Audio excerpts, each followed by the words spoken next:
Okay, well, welcome everybody. Good morning. I'm Alfredo Maikiu, and we're going to talk a little bit about applying the tools, techniques, and methodologies behind the theory of constraints to government. And hopefully you will get an appreciation for the potential that's out there to accomplish good in a very effective but also efficient way for the governments of our planet. Um, so I wanted to start today by talking a little bit about the challenges of our time.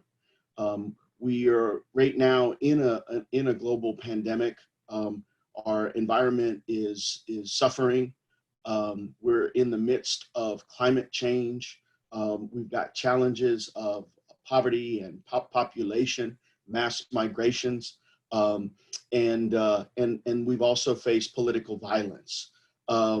So what Laszlo Sambatsvalvi has talked about in his 2010 book were these challenges, and basically as a risk assessor has brought them into the forefront so that we can kind of a call to action so that we can have the wherewithal and the strength within our government systems to be able to deal with these challenges. And I've added a few here based on analysis of additional ones. So clearly the pandemic and the health crisis, we might be going into a depression or a period from which we have to recover economically. We've seen the migration from war zones and the impact that can have on the planet. Our justice systems and a lot of our security systems have been threatened. We see illicit trade often on the growing, and supporting crime around the planet as well. There's piracy, more pirates around this time than at any other time in human history, causing a challenge to our economy worldwide as well. And there's been, despite the efforts of the UN, there's a dearth of cross-global collaboration about these major challenges. And government also has to meet the regular citizen requirements, right, of first responders. We have to provide law. We have to protect the vulnerable. There's licensing, codes, measures, and standards, public health, and of course, we have to run the elections and make sure that the representation systems occurs. So here's the question for you all, and I would invite everyone to chat in your answer, and there'll be opportunities to chat, and I think you know that this is a live recording. I mean, this is not a live recording. We've done it in advance, but I will be within the chat room to be answering your questions as we go through this presentation. So let's make that a lively part of this presentation. But here's my two questions for you to chat in the answers, please. Who among us, who in this auditorium room, this virtual room, believes that government, that the challenges to government are getting less? Who thinks that they are getting less? And who here believes that our government, as you see it from your perspective, right, in your room, looking out across your local, your regional, and your national government structure, who believes that the government is ready not just to continue to serve our citizens today, but also ready for the challenges of tomorrow? I'm just looking to see if anybody is saying, yes, my government is ready to do that, bring it on. Right? So if these challenges are tremendous and our government is not ready to do that, then there might be a call to action that we need to consider. But first, let's look at just two pieces of evidence that says that the answer is no to government being ready to face those challenges and the curve that it has in terms of risk. So the first one is that clearly we are spending more and more dollars to be able to do the work of government day to day. Right? And by and large, when you look nationally, when you look across the planet, the emphasis is on trying to get the mission done, and the emphasis is on trying to garner more resources. There's a resource fight going on, as opposed to including efficiency and effectiveness as part of that solution.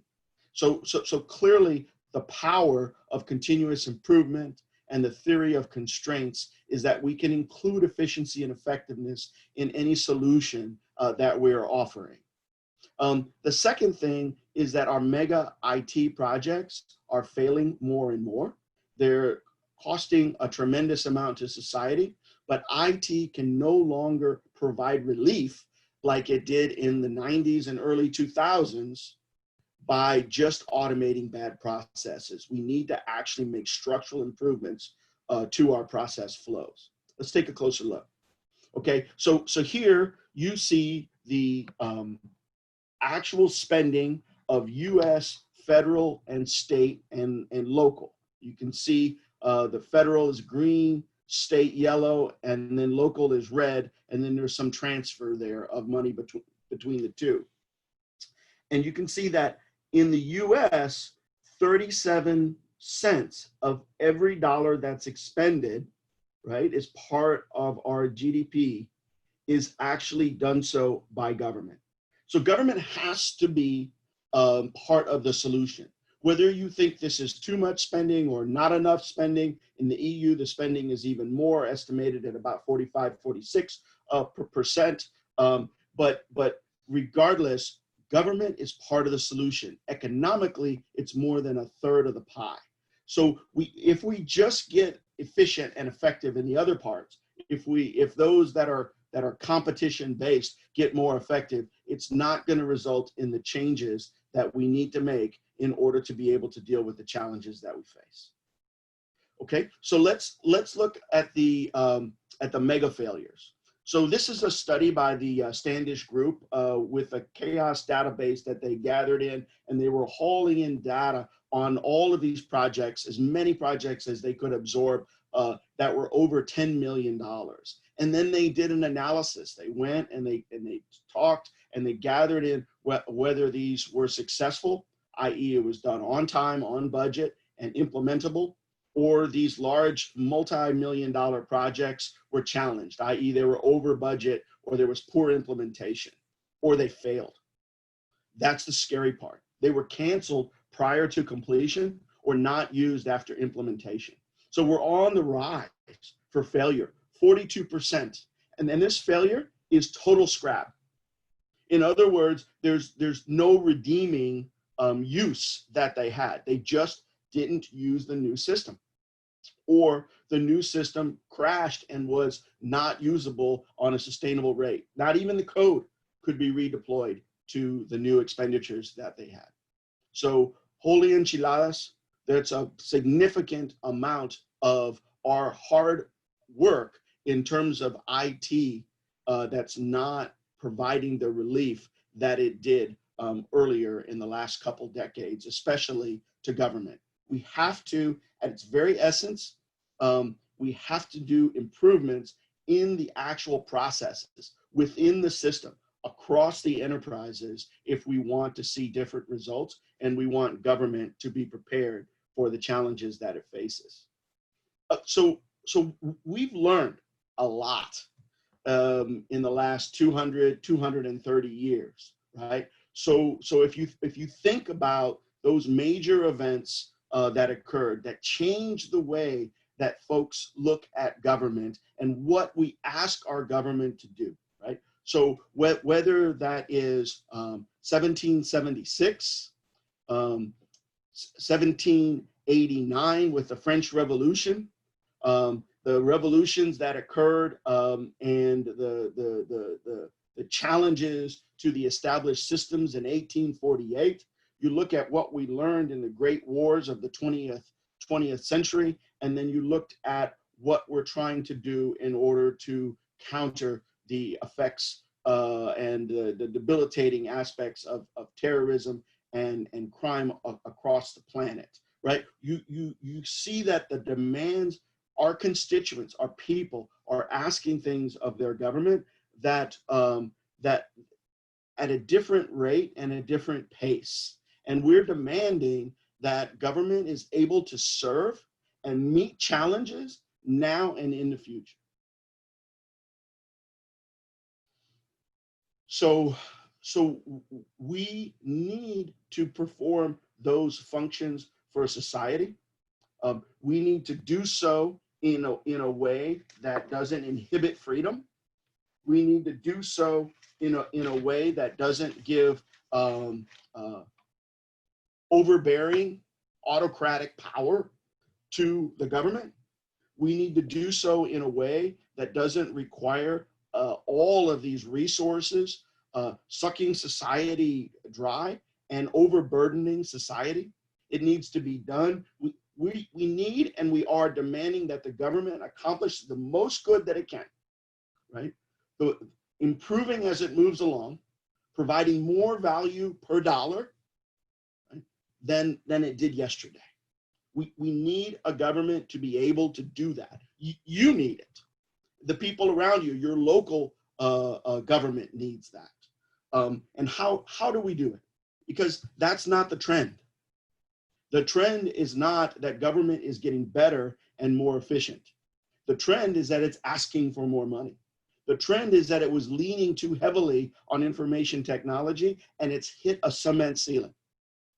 So I think perhaps it's time to turn back to those things that can give us within our governmental structure across the planet the resources for continual improvement, the resources to handle long-standing core conflicts, the resources to get out of debilitating vicious cycles, and that is where we need to turn. So in my head, I turned to The Choice, the wonderful book written by Efrat and Eli Goldratt, and near the end of the book, we see this portrayal, and I love the way that the logic above of wishing to reach a full life, meaningful successes, starts to collide right in the middle with these four obstacles: complexity, accepting the conflict that's around us, blaming, and thinking that we know all the solutions, or at least that we've exhausted all of the possible solutions. And then Eli and Efrat, they flip it, right? Then we see this now turn into capabilities where we can see the inherent simplicity. We can remove conflict when we see it. We have a conviction that people are good, and that conviction leaves us to win-win solutions, where we can recognize the legitimate interests on both sides. We don't have to succumb to compromise, and we can find win-win solutions in every problem, in every conflict that we face, concluding that every situation can be improved.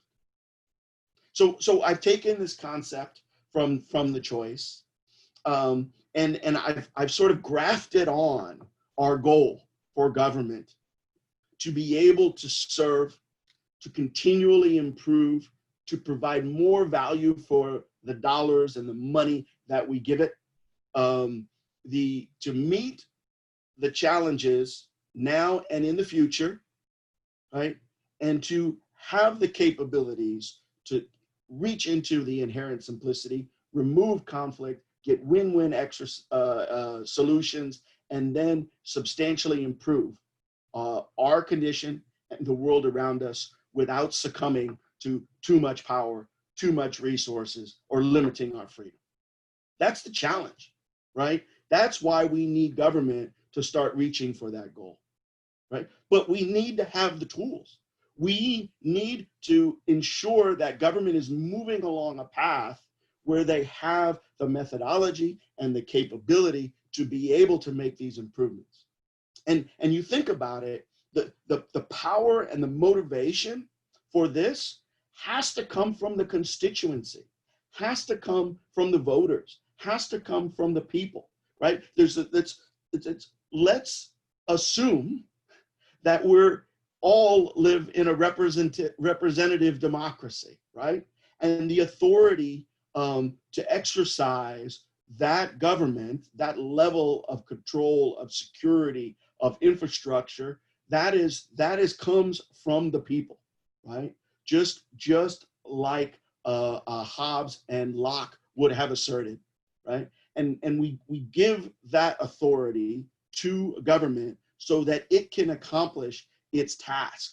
So if we're going to demand efficiency and effectiveness, we have to demand it. We have to say it. We have to vote for it. We have to ask for it. It's not going to happen inherently.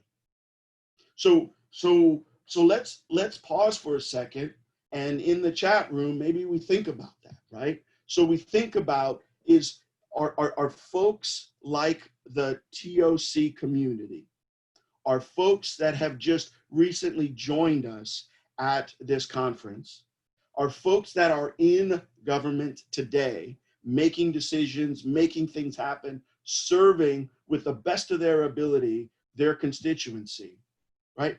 How can we ask them? How can we demand them that they utilize these principles?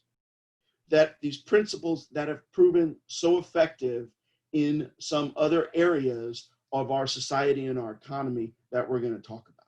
So how do we invite it?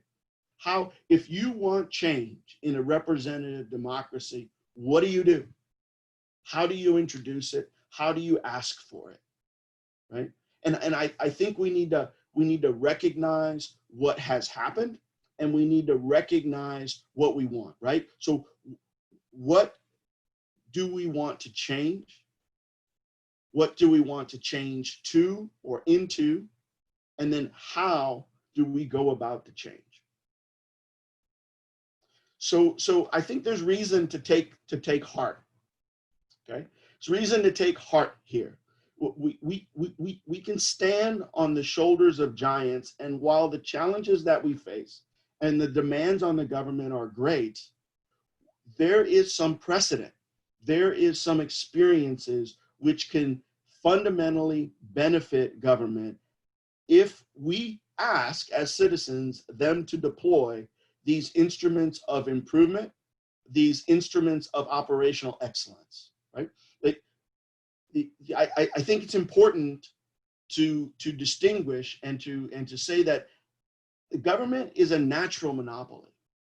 The government doesn't necessarily have the competition to be able to drive it to change.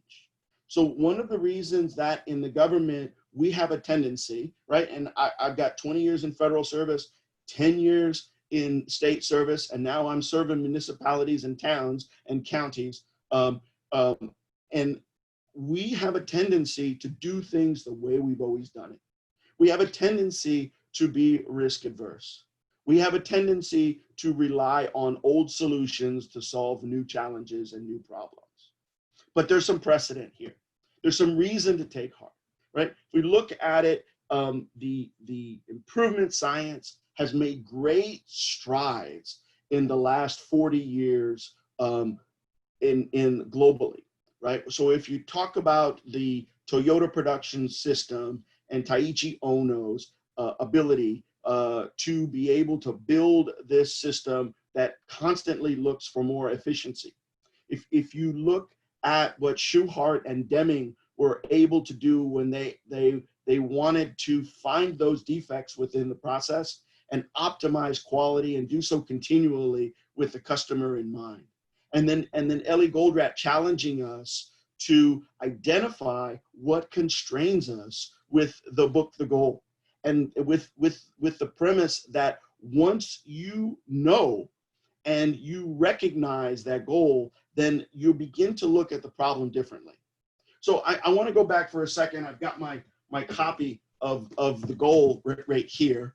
And I want to go back to 11 January 2012. And maybe Kevin Fox is listening and Robert Fox is listening. And I have here my notes, right? In the back of The Goal, it says, what Kevin was trying to tell me on Friday was that as evidenced on page 146 and in our project, is that once your analysis and process understanding reveals the Herbie, the constraint, the ideas, and understanding and the apparent solutions all of a sudden become to flow. The suggestions start to flow.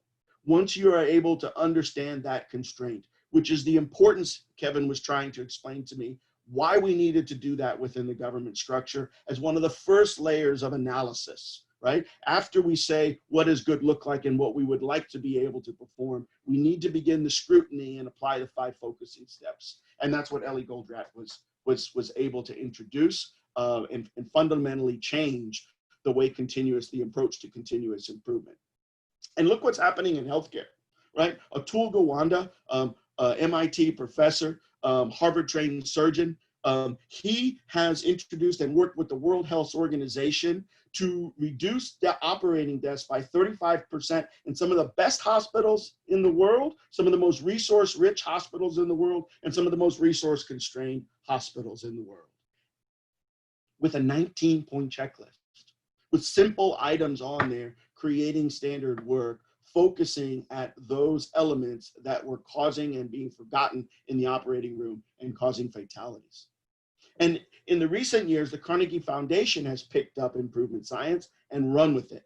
The Carnegie Foundation for the Advancement of Teaching under Tony Brick has utilized improvement science and the Plan, Do, Study Act, or Plan, Do, Check Act that Schuhart and Deming brought into being, and applied that within our classrooms and our educational system, so that all of a sudden we can have practice-based evidence, and we can deploy that practice-based evidence again and again in different environments to be able to optimize education.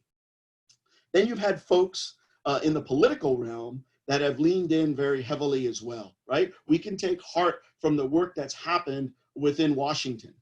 And so you have Chris Gregoire, and then you have Governor Jay Inslee as well. And there was a transition of power on which the Results Washington initiative continued to thrive and thrives today as well, as they apply the principles of continuous improvement within the structure of Washington and all of its layers of government.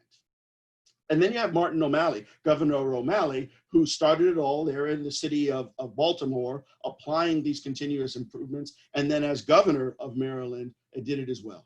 And the newest addition, a very powerful addition that's inspirational, I think, to the rest of the nation, is the work that Kristen Cox, bolstered and supported in a partnership with Rami Goldratt, has been able to do within government as well. So Kristen has taken a systemic look at an enterprise look at all of her agencies, about 26 or 27 there in the state of Utah, and asked them to apply these principles of government improvement with the tremendous effect of improving government operations, demonstrably, financially, auditably way of demonstrating that they have improved by well over 25% within the last 4 years. Just amazing. So there's reason to take heart. We can learn from these applications, and then we can apply those to strengthen government so that it can serve the constituents and today and meet the challenges of tomorrow. That's the idea. That's the idea of this presentation. That's the idea of this deployment. That's the reason I'm appealing to you all in the international community, TOC, new members, government members, but it doesn't matter whether you're in government or not, because what we matter is folks in the representative democracy. What we ask our government to do, they're obligated to do. So let's start asking, right? There's only one thing stronger than all the armies of the world, says Victor Hugo, right? And that's an idea. Its time has come. So if the idea is better government, then I want to demonstrate to you. So for the next few minutes, I want to play a game with you, right? And you're welcome as we go through to chat in what your ideas are to challenge in government. So before I realize the TOC treatment or the TOC solution or the TOC tool, the theory of constraints method that's proven so effective in government, just go ahead and chat in what you think might be effective. If you've seen this before in government, then chat that in as well. But every one of these slides that starts looking like this is an opportunity for feedback and for us to start talking about it in the chat when this presentation plays and we're talking within the conference.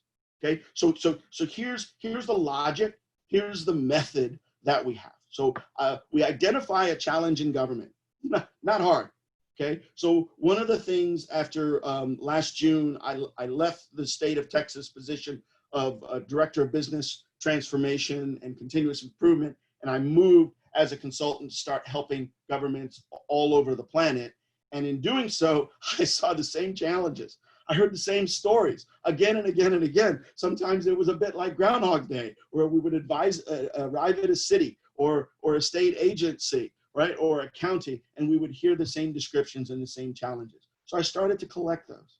And then we started to apply these TOC solutions and treatments, started to coach folks into avoiding temptations that we see very frequently adopted by government that are just trying to fix in a short run, shortcuts using panaceas to address it.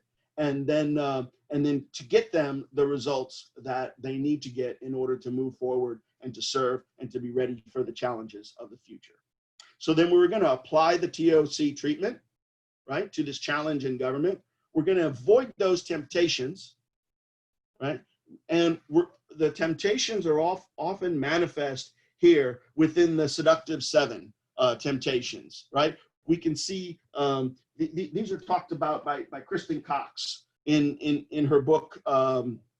See if I can get it there. Stop Decorating the Fish, where she describes the sort of knee-jerk reactions whenever government has any challenge to its mission, any challenge to achieving the vision that folks have asked it to do, that constituents have asked it to do, they turn to these 7 temptations. And it's not that these 7 temptations are in and of itself may not be part of the solution, but they're not the primary solution. The primary solution is improving the process and improving the structure that's there, the actual way that we accomplish our work, and the value that we create per dollar that we're expended. Okay, so without falling into the panaceas and the temptations, let's get the result and let's get the benefit.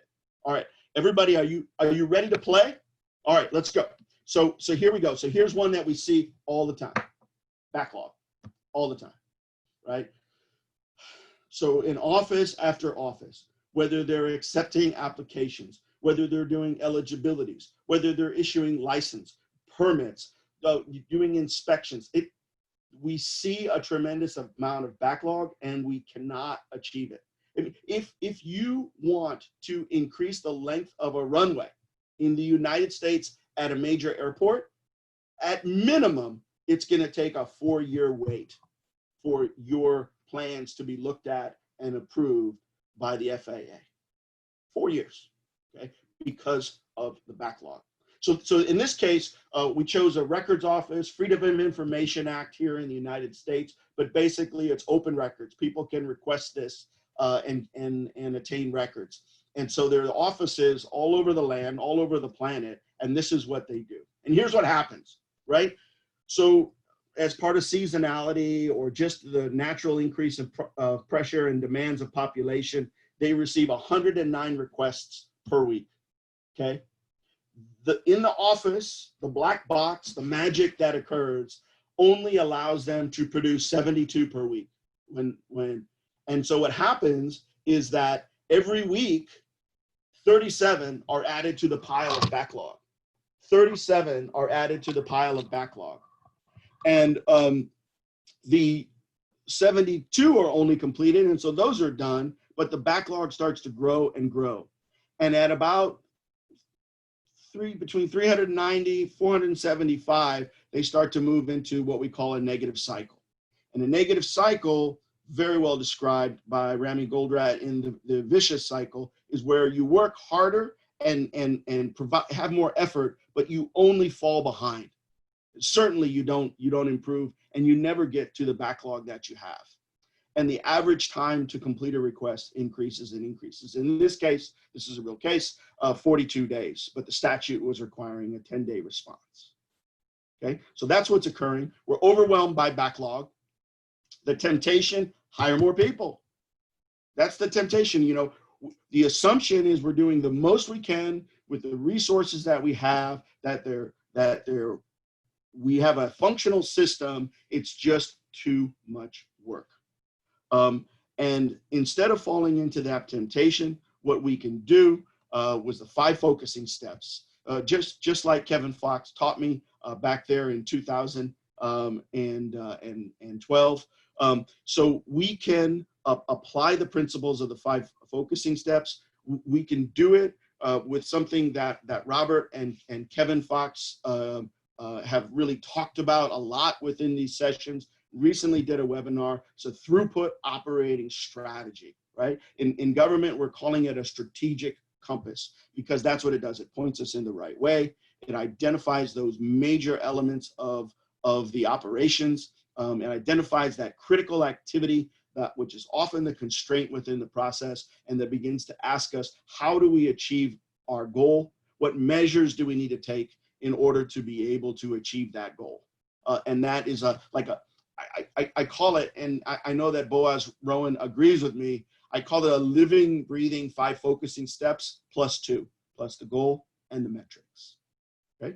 And then that allows us to, as long as we don't hire more people and succumb to this temptation, that allows us to increase capacity at the constraint, and then begins to reduce backlog.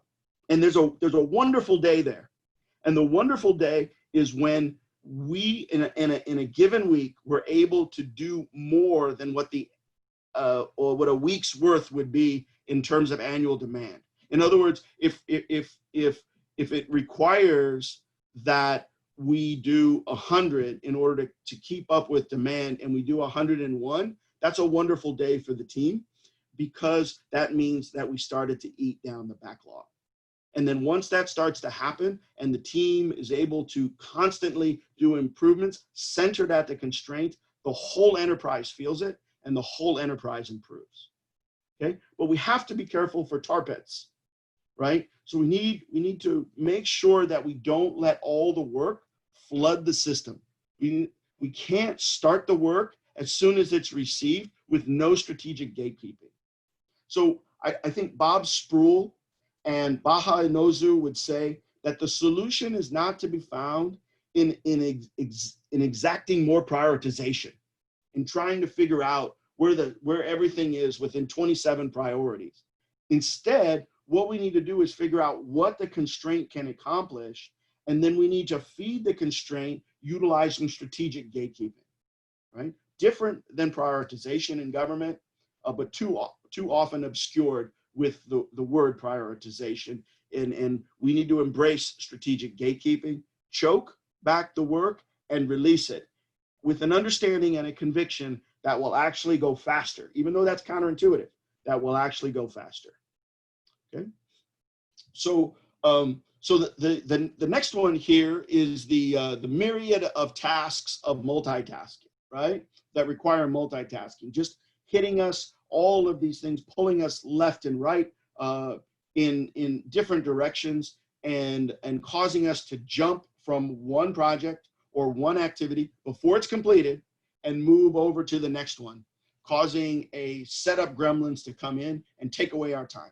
Recent study in Microsoft headquarters, they found that it took 15 minutes for folks to come back to their a core task that required a lot of cognitive ability, 15 minutes when they were interrupted. So every time they were interrupted, 15 minutes to come back to it, right? And we're seeing managers interrupted at about 11 times per hour, something that's even increasing, I believe. So how do you address this challenge of multitasking? Well, first of all, it's to know that multitasking can cost as much as 50% effort according to a University of Michigan study, and backed up by studies by David Strayer from University of Utah.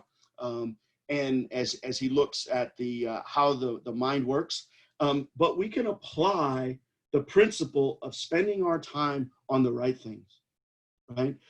Which is manifest in the blue light story that I recommend from Kevin Fox's blog, and his description of being in a bumper factory and him as a new person, recently graduated from college, applying the principles that were taught to him by Ellie Goldratt and Robert Fox, and he was able to see the inefficiency at the constraint that was slowing down the entire plant. And then once that became efficient, then all of the value was released, which sort of begs the statement from Ellie Goldratt that an hour lost at the bottleneck is an hour lost for the entire process. And an hour gained at a non-bottleneck is a mirage. An improvement that's not at the bottleneck is a mirage for organizations, right? Now, be careful. When we're multitasking, we just say, oh, well, what we need to do is we need to clarify. We need to have more meetings and more communication. And that's the temptation that we have, right? As we try to get to our blue light, which is the principle applied by some wonderful folks in Utah, Steve Cuthbert and Rick Little there, who work for Kristen Cox. But to only have blue light work on our desks, if we can't start work on it in government, then let's manage it someplace else. But let's investigators investigate. Let's have counselors counseling, not serving the system somewhere, right? So we have to be careful also of the tar pits. And the tar pits is serving the bureaucratic machine, right? Serving the system instead of the customer or the client, right? Duties as assigned are important. We understand that, but sometimes they can take over and eclipse the mission. And we have to make sure that we don't fall into that tar pit. Here's another one that we see a lot. Blitzkrieg, right? Overwhelmed by urgent requests, where we have expedited, where we have to manage a crisis. We're firefighting. There was some report that was released. There was some audit that came out. There was some criticism that was in the media or something. And we stop our work in order to address, which means that the work starts to pile up and creates more urgency. Or the work ages and then creates urgency because it catches fire because somebody is complaining to somebody, maybe in our representative system, and asking where that work is. And we are blitzkrieged by urgency. And the temptation is to fall into more accountability, to try to get more control within the system, to try to squeeze people, to pay attention to what everybody's doing and make sure that everybody is at the oar, rowing and rowing and rowing by demanding more accountability, right?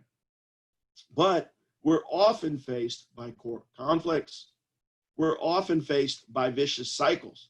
There are some root causes that are at work here that are causing things to catch fire and causing the urgency, right? There's a sort of a maxim in government that says the work of government doesn't get better, doesn't get easier with age. It gets harder, it gets more difficult, it gets more frustrating. It's harder to do an investigation 2 years from when the incident occurs than within the first 3 months. Okay, and it takes more time.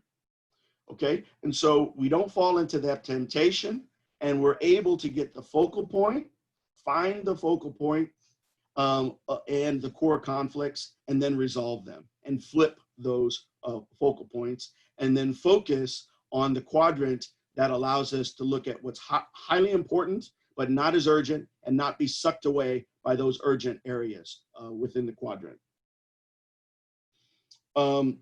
Okay, and then and we, of course, we don't want to fall into the tar pit, which is falling away from the focusing on our mission.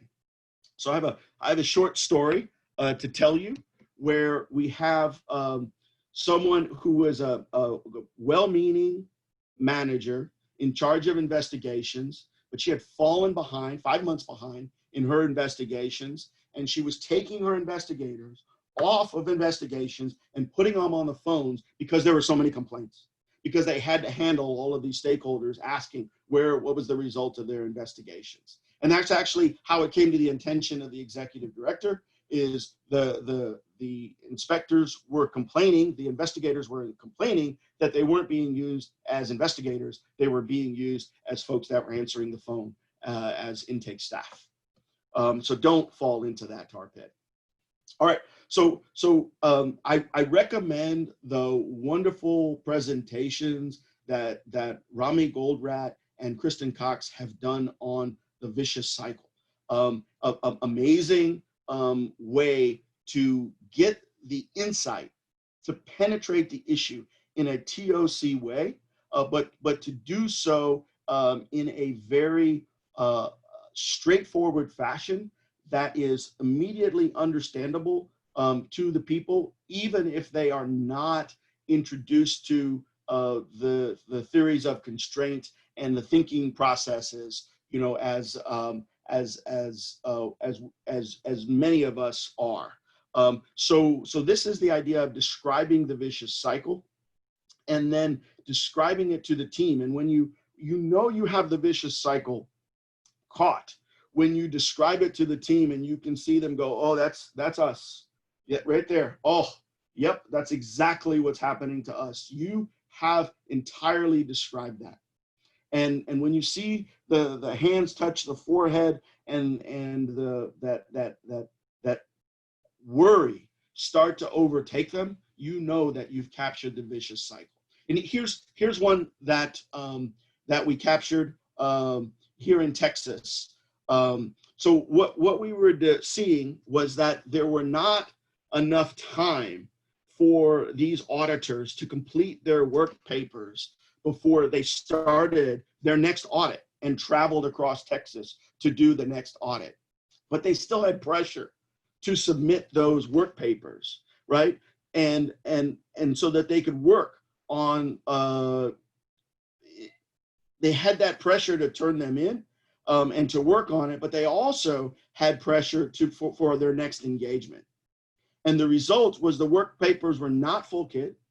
They didn't have everything that they needed to move on to the next stage, and they required rework. And then what happened is previous submitted work papers got revised. They couldn't pass quality assurance, right? And then they were given back to them just on the eve of them going out to the next audit. Boom. And then that caused less time, which caused this pressure on them to turn in work papers that were not full kit and required rework. And that only exacerbated the problem, right? And so what we did is we applied the principle of finding the focal point, deciding that the work papers needed to be done full kit and require rework, realizing that there was a dearth of training and investment of leadership into those work papers and what good looked like, and that they were time sensitive as well. So that was more closely paid attention to. And once they reached the standard, we were able to flip this whole vicious cycle. All right. And literally that organization had fallen behind about 10 months of their work. So almost a year's worth of work they had fallen behind, and they were able to catch up in less than 18 months. All right. Here we see rework, right? We don't generally call it rework. Or we don't call it a deficiency loose. We don't recognize it for what it is in government, which is defects, right? We just say, oh, well, that needs to be revised. That needs to be looked at again. Well, we need to take a fresh start on that one, right? And then these things are moving through the system. Sometimes as much, they're going back upstream for reviews after reviews and changes after change, as many as 7 times we've seen. And it's not unusual to see 40% rework in systems. The temptation is to spend money on the IT solution, right? But the TOC treatment is utilize full kit, utilize standard work, create checklists within the system so that we know that things are done to standard and they are complete and they correct as they move forward through the process. The temptation, once overcome for the IT, will result in the resultant benefit, and then we have to just avoid the tar pit. And the biggest tar pit here is, if you want the conviction of folks, if you want things done right, you have to do it yourself, not recognizing that rework is in fact a defect, right? And as any defect, it needs to be analyzed. It needs to be Paretoed, right? What is the major causes of this, using the 80-20 rule, and needs to be completely understood and addressed. And if the defect is at the constraint, it needs immediate attention, because it is slowing, that defect is having an effect on the entire system. Burdensome compliance requirements. Ugh, right? So in government, we try to be fair. In government, we have this idea that we need to have transparency.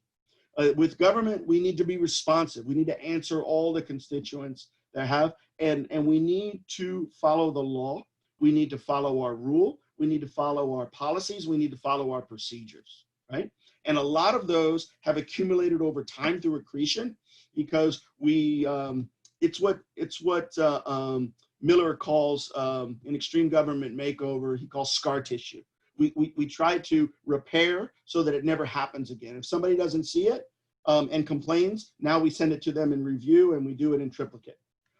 So these are burdens compliance requirements, but they're required.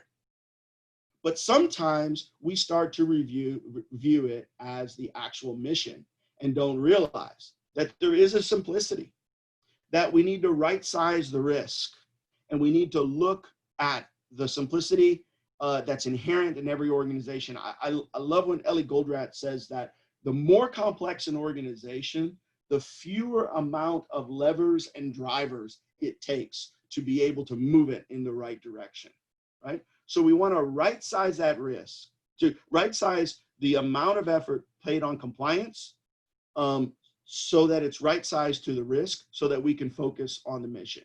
You see, the time for the mission goes down as the compliance effort goes up. So there's some zone in there where you don't want to decrease the time. You're meeting the minimal compliance efforts, and you're doing it with all of the effort required to have quality work and to meet those requirements. Okay, and of course you want to resist the temptations of more resources, and you want to make sure that you stay out of the tar pit of thinking that compliance is value added. It's critical, it's important, and it's part of government, and we can't avoid it ever, but it should not eclipse mission and vision. So here's a quick example on a evaporating cloud, okay? So this evaporating conflict cloud is on procurement practices, okay? So going from left to right, we see that we need a purchasing practice that works. In this case, they had fallen behind about 3.5 months in terms of purchasing, and the organization was in desperate need of supplies. So it needs to be doable for the purchasing team so we can support agency needs, because that delay is not supporting the agency needs. And we need to be caught up this fiscal year on purchases and not be in crisis like we were last year. And here at C, we need to support the whole organization with the purchasing capability of the whole year, because they had shut down purchasing before the end of the fiscal year about 3 months in advance. And so the assumption here is, in order to have this catch up on purchases, we have to stop the buy dates on 1 June, 90 days before the end of the fiscal year. And the assumption here was we let the agency make purchases until the end of the fiscal year. Once we utilized this evaporating cloud, we were clearly able to see this assumption that we had to stop all purchases on 1 June and not echelon in the larger difficult purchases, stop those at an earlier time frame, and then still accomplish the smaller purchases in several stop waves. And in doing so, we were able to evaporate that backlog. Here we have conflicting guidance and values, right? which is a misalignment. You can see here represented by this dramatic picture. And we have temptations where we suffer or compromise through it instead of looking for win-win relationships, right? But when we expose the assumptions, we can find those win-win solutions, again, using the evaporative cloud, right? And we often accept the divisive, conflicting guidance and assume that that's the way that it has to be, instead of trying to seek alignment through our system, right? Here's another perfect example. We want government or nonprofit organization to be more and more efficient and effective. In order to do that, we need to know if we're improving, and we need to be able to measure ourselves, right? But we also need to focus on our core tasks and our core mission. I mean, that's why we're here after all, right? The reason that is that we need to do our mission, and we must be free from irksome measurements, right? So which one is it? We have a robust measuring system, and we need to be free from irksome measurements, right? So how do we do that? We need to break that dilemma so that we're able to measure ourselves effectively, and then, but in doing so in a way that doesn't drag down our mission. Okay, here we have financial stewardship, right? Is problematic in government. If you've ever been in government, you know about spend it or lose it. If you don't spend it this year, you're going to lose it next year. If you save money, you have to return it back to the treasury or back to the legislature. So we try to spend all the money, right? If the money won't accomplish and meet demand, we ask for more money by default, right? Then once we get the money, we fight to keep it, because that's our prestige as resources in government, right? So how do we, since we always spend it, how do we show improvement? What do we know our cost per goal unit, right? And how do we measure increased value? And the answer to that, right, of this decision is not grounded in financial realities, is that QT over OE, quality throughput over operational expenses, first discussed by Robert Fox and Ellie Goldratt in the book, The Race, all right? And we're able to then get this idea of value realized, like how much value have these improvements actually resulted in, and translate it into dollars that people will understand that these improvements resulted in us accomplishing more public good for the dollars that you gave us, and not just budget like before, but know the cost of services. And don't just do what we did last year, right? Don't stay ignorant of our costs. And here we have unfinished projects, push and pull. This is something that we hear all the time, right? And Aaron, who is the director of a water program in the state, says, I have too many projects, right? Too many projects being run by too few engineers. I have to start every project, otherwise the stakeholders call their legislatures and say, hey, nothing is happening in the irrigation project you voted for last year. The projects keep coming at my team and I keep starting them. New projects interrupt my team on their current projects. Because we have too many projects, we have a backlog and projects age. Someone sees a crack in the concrete embankment and then they scream loudly. My boss reacts. We pull off of the projects we're working on and we surge into the next project, right?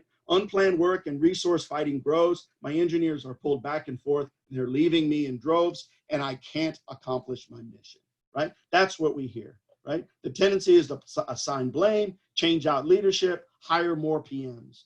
And instead, visual project management, journey boards, and applying the 5 focusing steps, utilizing TOC tools like CCPM, right? And being able to manage that with critical chain project management and avoid that. And now we can get to the situational awareness and achieve flow and reduce the conflicts in problem solving. Don't keep doing the same thing that you've done. Don't fall into that tar pit. Try something new to face the new challenges that you face. So here, quickly, I'm just going to run through these. These can be visually absorbed, but you can see these journey boards, also known as Kanban boards or WIP boards, work in process. Here is, you can see here that the team is managing these projects. They're choking and releasing them. They're managing through the constraint, which I've identified as design and develop. Here's a procurement journey board. Each one of these are a major procurement that this Office of Management and Budget is learning to manage effectively. Here's a single project journey board. So this was a movement to a major initiative in an organization for outreach. It's a communication campaign. And each one of these stickums that are moving through these major processes are actually tasks that need to be done. So it can be done with individual projects as well, or you can manage each one of these as an entire project here. So each one of these colors is an actual project. You can see they identified the constraint as development, and they only advance things out of backlog when one advances from development. Vocational rehabilitation, here we can see within this social and vocational service, we can see that it will allow people to manage effectively. And we're looking at somewhere between 38 and 52% improvement in the timelines for service delivery utilizing these boards. In Texas, we've issued them to all of our vocational rehabilitation counselors across the state. Another challenge that we have in government is overbearing oversight, and the temptation is more rules and over management. But a conviction that people are good and a turn towards distributed leadership, also known as shared leadership, also known as Likart Model 4, results in increased satisfaction and reduced turnover. We see that people are leaving organizations because they don't feel that they're able to contribute at the level that they need to. And the solution for this is utilization of the goal tree, right? Future reality trees and goal trees that are present to folks so that they know where they are in the process, and then they can move the organization forward through their necessary conditions that are accomplished to their critical success factors, right? Here's an actual goal tree for a program in improvement where we move and we accomplish those necessary conditions below, right? Achieve those critical success factors. And at that point, you can't help but achieve the goal. And people have their own slice of this, their own improvement driver program, right? Where in this case, this improvement driver diagram, if we accomplish these on the left, these primary drivers, in this case, they're trying to reduce the deaths on the road in Michigan and the amount of accidents there. They want to, it's a governor priority. She wants to ensure and enhance safe permit issuance. So we increase customer and general awareness of the restrictions in and around construction zones, which is where if they're not properly maintained, we have a high density of fatalities and injuries. We make sure that any changes in the bridge heights are known to everyone within the system. We optimize mobility to minimize congestion, and then we get feedback moving back and forth from troopers as they're out there trying to enforce, right? And here we can see the challenge of government. This is just a review slide showing you the process that we do. Look, we take the challenge of government, we avoid those temptations, we apply the TOC treatment, and then we get the result and benefit that we're looking for. So why do urgings for the process of ongoing improvement, right? Why do they go unheeded? Why haven't we already embraced these things that have been proven in education, in manufacturing, and in supply chain, in healthcare? Why haven't we embraced these more robustly in government? And you can see the biggest 6 reasons right here, right? Zero-sum mentality, that win-win is not possible. Capacity to accomplish the mission, they're looking at it as a resource question as opposed to a performance question. There's this belief, this sort of, I don't know, negativity that's unwarranted and unsubstantiated, that government has to lag, has to be behind, and it has to be costly and slowly. We believe that government needs to be slashed, not invested in. So we see that a lot where folks say, no, we just need to cut it 10%, instead of investing in it and figuring out how it can become more efficient and more effective.